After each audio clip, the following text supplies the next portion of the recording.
Hey guys, my name is Matthew, and today we're going to be talking about some of the differences between road tripping in the UK versus road tripping in the US. Here it is. My family and I have had the opportunity to travel all over the USA, from literally coast to coast. We've had road trips that have lasted 24 hours straight where we only stop for petrol, and so road tripping is just part of our lives when we're in the US. It was really fun to be able to go on our first big road trip in the UK as well and get a chance to experience what that was like and recognize a lot of the differences between road tripping in the US and road tripping in the UK. Here are some of them. The first major difference we notice is in petrol stations. When you pull up to a petrol station, or what the US would call a gas station, in the US, it would be really important for us to know which side of the car the tank is on. In the UK, it's less important because the hose is so long that I can actually reach over the top of my car and go into a tank at nearly every petrol station I've been to. It's really convenient that the hose is so long, and it's something I really appreciate. Another thing you need to know about petrol stations is that the colors are different for diesel and unleaded fuel in the UK versus the US. In the UK, unleaded fuel is green and diesel is black, and in the US, diesel fuel is green and unleaded fuel is black. So that's something you need to know. In the UK, you almost always pump your gas, and then you go in and you pay for it. And in the US, you would almost always pay for your gas first using a kind of a panel on the gas station itself, on the fuel pump itself. You put your card in, you pay for your gas, and then you pump it out. And so that's a difference you need to know as well. In the UK, that's not always true, but it's almost always true that you have to pay for your gas after you've already pumped it. So you have to go inside. It's a great way for the gas station to get more money because you tend to pick up a drink or something on the way through. Another thing to know is that in the UK, petrol is just more expensive than gas is in the States. It's the same product, but I looked up and I found out why. It's literally because the government just has more taxes. So that's all. The same product, same everything's the exact same about it, except the UK government wanted a little bit more of that. So they take it. We have noticed that there are fewer petrol stations in the UK.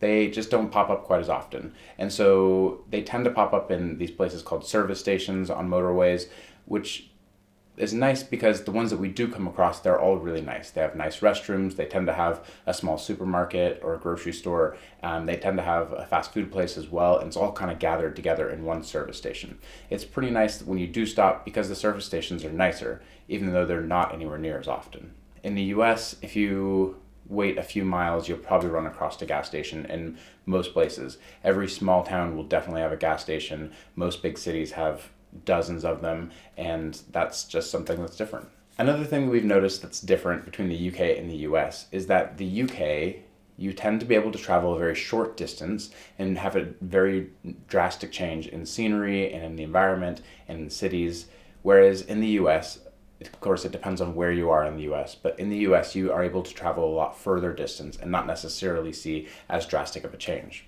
So, for instance, in the UK, if you wanted to travel from the very southern part of England up to the northern part of Scotland without any stops for petrol or anything like that, it would take you about 13 hours.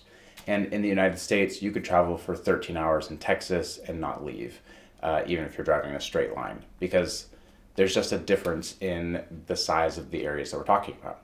In Texas, though it does have some diversity of landscapes, it's largely a very desertous region, and so you wouldn't see that much change in the way that the houses look or the landscapes around you. The reality is that traveling in the UK, you can travel a much shorter distance and still get to see a lot more diverse area. One thing we absolutely loved about traveling in the UK is how systemized the motorways are. What I mean by that is if you have 3 lanes on a motorway that are all going the same direction, and you're the slowest piece of traffic, you're going to be in the very far left lane. And if you're going a little bit faster, you're in the mid lane, and if you're the fastest, you're in the far right lane. And that's held to very, very strongly here. If you're in the middle lane and you're getting passed on the left, if you're being undertaken, it means you're traveling too slow and you need to get over. And that's true if you're in the far right lane as well, if people are undertaking you. But people just don't undertake. They'll sit behind you and they'll flash their lights to let you know, hey, you need to get over because I'm trying to pass you. And I really appreciated how systematic that is because it means if I want to travel very fast, I just get into the far right lane and I pass people. If I want to travel slower, then I'll move into the far left lane and I'll let people pass me by. It's really nice. It lets the flow of traffic be a lot more clear. In the US, we have a different system, I suppose. It's not a very good system, but Basically, the far left lane is for passing, and that's because we're driving on the right-hand side. So if you had 3 lanes and you're on a highway or an interstate, the far left would be for passing. The middle would actually be for the people who are hanging out, for the people who just want to go. So a lot of our semi-trucks, or what the people in the UK call lorries, they tend to sit in that middle lane, and then people pass them on the right or the left. The right lane, the reason that the slow traffic doesn't sit there is because people tend to exit off of the interstate or the highway, and it kind of inconveniences people who are just trying to keep going. And so I think we have a lot more exits on our interstates. I think that might be part of the reason why this system exists the way it does, but it's not a very good system, and I really prefer the UK way of doing things. I will say something I really prefer about the US though. On road trips, when I'm trying to see sights, or whether I'm trying to visit a castle or I'm trying to just go stay at my Airbnb or whatever it is, parking is a total mare. It's just the worst. It's nearly impossible to find a spot. It's not nearly impossible, but it's really hard to find a spot sometimes. And sometimes you end up parking like a mile away from your Airbnb, and you're carrying your luggage to your Airbnb. And sometimes it's, there's no convenient place to park at the site that you were going to go, the castle you were going to go visit or something. So you end up saying it's not worth it. We'll come back some other time and see it again. And so the parking situation in general is just kind of a mess. It makes things harder. It's something that we really noticed while we were traveling around and road tripping in the UK. In the US, there's parking lots everywhere. If you booked an Airbnb and you didn't have a parking lot, unless it was like the middle of a big city, it would be really odd not to have a place to park. And even in those places, they tend to have parking for you somewhere relatively close. We also noticed that when you're trying to see sights in the US, it's very easy to find parking. And in the UK, if it is easy to find parking, it's because it's a pay and display. And so we end up spending more money on parking than we thought we would, because we didn't budget for that very well. It's all about pros and cons, I guess. But in this case, I do prefer the US system for parking over the UK system for parking. And I know the UK is just a smaller place, so of course parking is harder. One thing we noticed that's a big difference is in the US, there are a huge plethora of options for what you can eat for a fast food type restaurant while you're road tripping. Every big city has dozens and dozens of options for fast food you can stop at, drive through, and pick food up.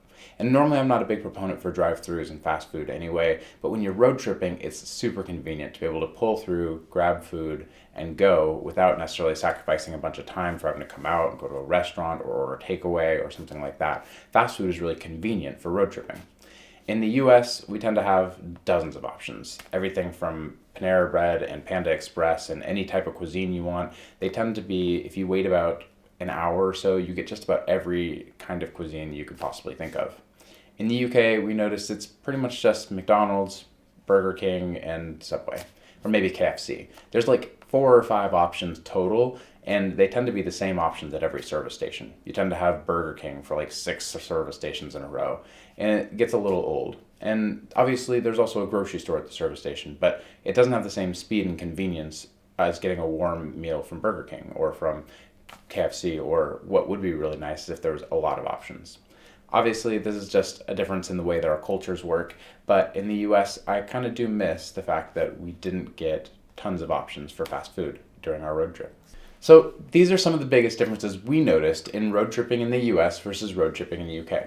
We loved our road trip in the UK. It was an amazing time, and we wouldn't have traded it for anything. What are some of the differences you guys have noticed in your road tripping experiences between the US and the UK? Point out any noticeable differences in the comments below, and we'll see you guys next time.